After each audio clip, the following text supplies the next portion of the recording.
Hello everyone. In this video, we will learn about factorial DSA program.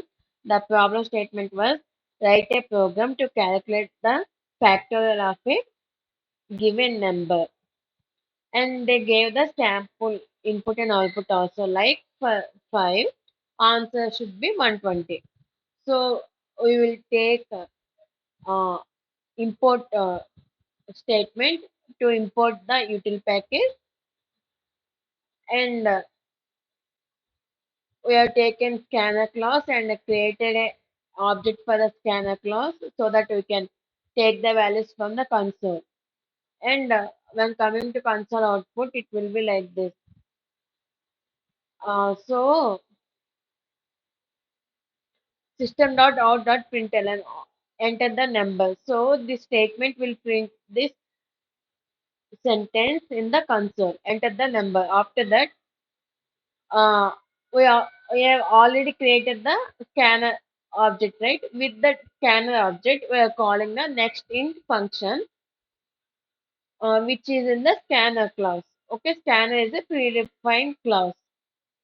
So we are calling the next int function so that we can scan the integer value from the console, and we are placing that value in number variable, which is of integer type. Okay, and we are taking a factor variable and assigning a value 1. Why? Because so if you are taking a sum variable, you can assign 0. Okay, factorial means multiplication will included, right?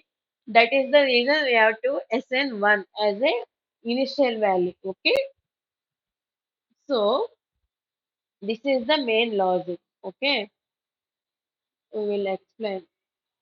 I will explain to you.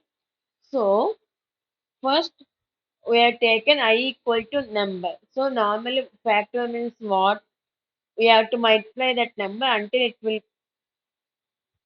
until one value. So 5 into 4 into 3 into, so if I want 5 factorial, this is the factorial symbol, then it can, this is the value for it. 3 into 2 into 1. 0 will not come because in multiplication, if we multiply with 0, whole thing will become 0. That is the reason I have given factor as one value rather than 0. Okay, so 4 factor equal to 4 into 3 into 2 into 1, right? So we will see about 4 factor. Assume that I have given 4 value here. So what will happen here? I equal to 4. I equal to num means num value was 4, right? Num value was 4. I have given 4 here. So 4 greater than or equal to 1. So you have to multiply that number until one value, right? Like this.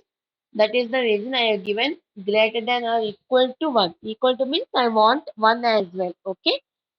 Then I minus decrement. Okay. So here what is happening? So we are multiplying the number. So at first iteration,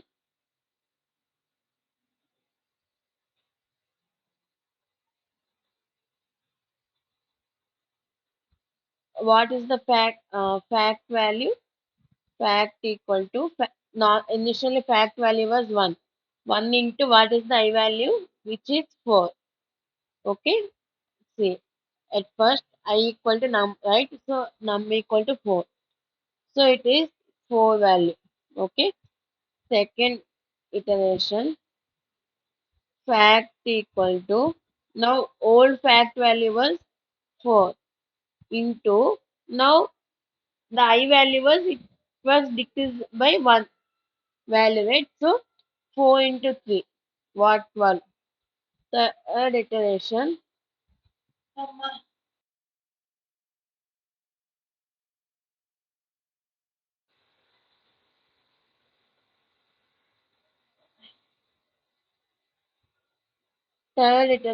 fact equal to, now old fact value was 12.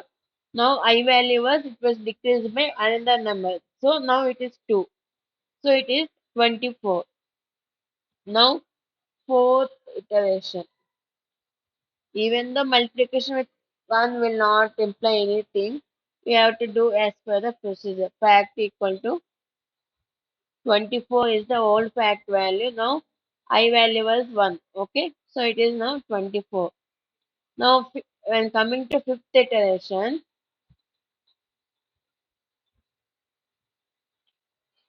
what will happen?